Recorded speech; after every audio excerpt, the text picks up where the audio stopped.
Alright everyone, it's anti-gaslighting fact-check time because I keep seeing people who often have hammer and sickles in their usernames or Karl Marx avatars, which is a total coincidence, by the way.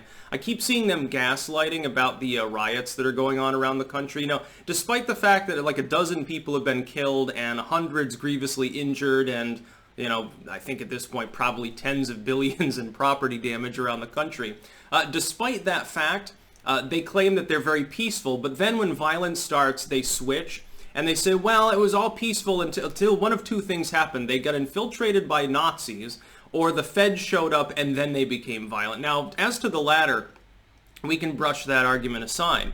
There were no feds in Minneapolis, and yet they applied for $500 million in reimbursement in taxpayer money from the federal government because of riot damage.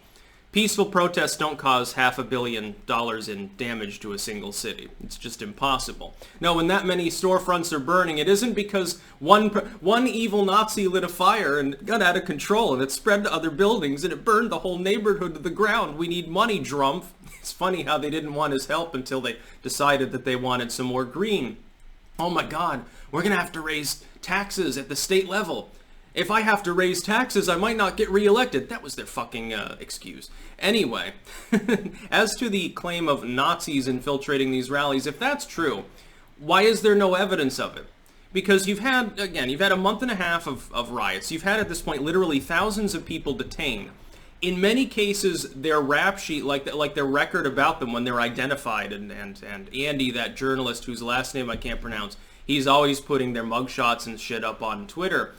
Why is it that they always seem to have some direct tie to Antifa or BLM? Not once, as far as I know, has any of these individuals been tied to, like, my Proud Boys or something. It would be interesting if they did, and of course, there will always be infiltration in riots. But most of it's not even political. Mostly it's going to be looters. Mostly what happens is some commies show up to break windows, and I'm like, hey, they're breaking into the Apple store. I bet I could jailbreak that phone. Wow, an iPhone, whatever it is, an iPhone 666. I think I'll go join the smash and grab because, you know, the security camera's probably disabled by this point. They've lit several fires and it's a melee, and I'll just cover my face and I'll join them and no one will know it's me. People have that sort of response. Unfortunately, all too many people are opportunists, and when the violence comes, they join in the fray because of it's just sort of, it gets them off. Or it gets them free shit. Unfortunately, that happens. And that, of course, is a force multiplier when it comes to the damage that's done. Antifa on its own does not have the capability of doing $500 million in damage in Minneapolis. They certainly have the ability to do quite a bit of damage, and they tend to anywhere two or more Antifa members are gathered, they tend to throw bricks at people. If they're on their own, they're very polite. They have to go back in the basement and get more tendies from the tendy vendor, and then they have to yell to mom that they need more applesauce. That's basically how they live their day-to-day lives, and sometimes they have sporadic employment, but at night they go out with their buddies and they break windows in the name of Karl Marx. But they're peaceful. It's interesting. If you read their literature, which is loosely organized, it's not at the central level. If you read all of the anarchist and communist literature, and you look at like social media posts, it's all basically kill cops, kill the rich, eat the rich, destroy the system. Yes, here's top 10 ways to smash windows and stuff. Gesundheit. If that is the sort of manifest that you're living by, why would you deflect blame and claim that people motivated by that ideology are not doing anything violent? Why is it that one dude at Chaz who shot the two teenagers, killing one of them, he was a Hispanic BLM supporter? Why is it that everyone that gets arrested, they always seem to have ties to BLM or Antifa? Why is it that it's almost universal that this happens? So you're saying that a bunch of Antifa members get together and magically Wendy's burns down, and it was the dude ducking into an alley with the swastika tattoo. It couldn't have been the people who are carrying books around memorializing the Stalin era or something like that. They have nothing to do with it.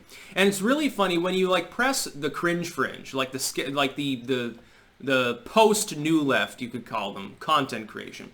When you push them on these things, well, just because I'm a social democrat, totally not a communist, doesn't mean that I agree with all the methodologies of communism. But then they go on to defend Antifa.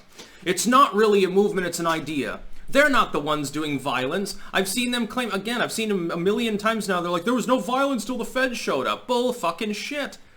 Damage was already being done. People were already being killed and assaulted in all of these places before the feds showed up. They're being sent in as a reaction to the violence because the local and state police are either inept or unwilling to get involved. In most cases, having been muzzled by cities and by states that won't allow them to respond in the normal way. Literally, them trying to muzzle the use of riot gear in multiple cities. Well, you're not allowed to use tear gas anymore. Okay, well then how are the police going to operate to disperse people?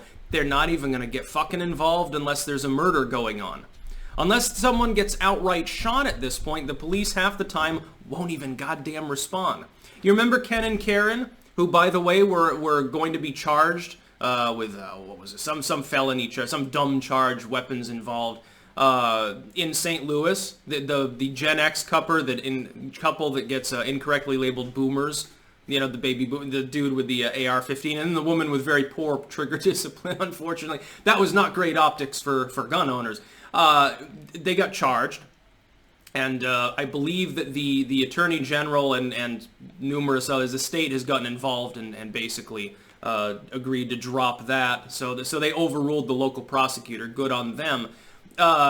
Funny scenario, they literally get forewarning that a mob is coming to their neighborhood intending to break down the gate, invade people's property, and potentially do a lot of damage, break windows and shit, which that same group had already been doing. It was funny because they cast it off as a peaceful protest. Oh, look at this footage, they're not doing anything wrong. That's because they had a dude pointing a gun at them. That's why they weren't attacking his house or trying to rape his wife or something. They were being very polite because of all the gun-wielding people around. It's amazing how that works. I wonder why these cities that are overrun with leftism would want to disarm people. They want violence. They want violence so they can push their agenda. They get charged, which was completely ridiculous. They had been told, though, the police won't show up if you call us. Oh, yeah, just stay inside, let them smash your windows and attack your car and maybe light your property on fire. We won't get involved. They tried to get private security involved. None of them wanted anything to do with it either. I would have armed up myself as well. I would have been standing on my front porch. I would have been armed, abso-fucking-lutely. And of course, if you get charged for such a thing, generally speaking, some higher court will protect you. Keep that in mind as you look at the line of rioters filtering up through your neighborhood. There are limitations on the tyranny of the state towards legal, lawful self-defense at this point. No, there's the riots, violence is not because of Nazi infiltrators any more than it is the Fed showing up. It's just not happening. It's funny because there's relatively less going on in Washington, D.C., where the feds were involved to begin with. Interesting how that works. Extreme far leftism in D.C., extreme amount of BLM and Antifa presence, certainly. But it's largely dissolved. It's because they got involved early and they slowly ground them down. And most of those people will be facing terrorism charges, which I think is wonderful. I think it's wonderful when they get a dose of prison reality. They'll drop the shtick. They'll drop the strong, commie, tanky bullshit once they drop the soap in front of Bubba a couple of times.